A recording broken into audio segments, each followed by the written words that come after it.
Varahi silks వారి grand festive celebrations పొందండి 10,000 రూపాయలు ఆపై కొనుగోలుపై బంగారు నాణెం ఉచితంగా. దురంధర్ 1100 కోట్లు, కానీ ఇక్కడ మాత్రం 90 కోట్ల నష్టం. బాక్స్ ఆఫీస్ దగ్గర ఇప్పుడు రణవీర్ సింగ్ పేరు మారుమోగిపోతుంది. ఆయన నటించిన లేటెస్ట్ సినిమా దురంధర్ కలెక్షన్ల సునామీ సృష్టిస్తోంది.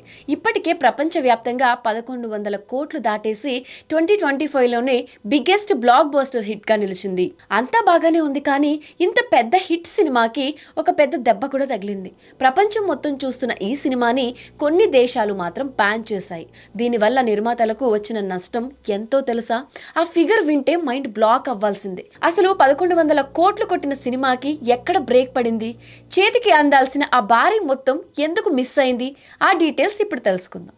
ముందుగా ఈ సినిమా రేంజ్ ఏంటో చెప్పుకుందాం. ఉరి డైరెక్టర్ ఆదిత్యాధర్, రణవీర్ సింగ్ కాంబోలో వచ్చిన ఈ స్పై థ్రిల్లర్ రిలీజ్ అయిన మొదటి రోజు నుంచే రికార్డులు బద్దలు కొడుతుంది.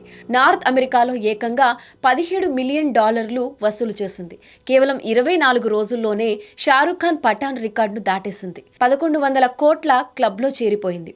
రణవీర్ సింగ్ ఈజ్ బ్యాక్ అని ఫ్యాన్స్ కాలర్ ఎగరేస్తున్నారు. కానీ ప్రతి సక్సెస్ స్టోరీలో ఒక విలన్ ఉన్నట్టే ఈ సినిమా కలెక్షన్లకు గల్ఫ్ దేశాలు బ్రేక్ వేశాయి.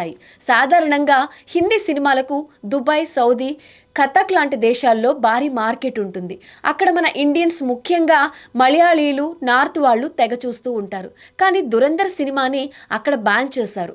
ఒక షో కూడా వేయలేదు. కారణం ఏంటి అంటే సినిమాలో ఉన్న యాంటీ పాకిస్తాన్ కంటెంట్ వాళ్ళ సెన్సార్ రూల్స్కి నచ్చలేదట. గతంలో ఫైటర్ ఆర్టికల్ 370 సినిమాలకు కూడా ఇదే జరిగింది. ఇప్పుడు రణవీర్ సినిమాకి కూడా ఇదే జరిగింది. ఇప్పుడు అసలు విషయంలోకి వద్దాం.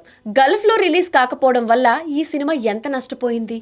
Cinema overseas distributors Pranab Kapadia చెప్పిన లెక్క ప్రకారం గల్ఫ్లో కనుక ఈ సినిమా రిలీజ్ అయ్యి ఉంటే ఈజీగా $10 మిలియన్ వసూలు చేసేదట. అంటే మన ఇండియన్ కరెన్సీలో అక్షరాల 90 కోట్లు. చేతికి అందాల్సిన 90 కోట్లు జస్ట్ బ్యాన్ వల్ల మిస్ అయ్యాయి. ఒకవేళ 90 కోట్లు వచ్చి ఉంటే ఈ పాటికి సినిమా 1200 కోట్లు దాటేసి జవాన్ రికార్డ్ని కూడా టచ్ చేసేది. జస్ట్ మిస్ అన్నమాట.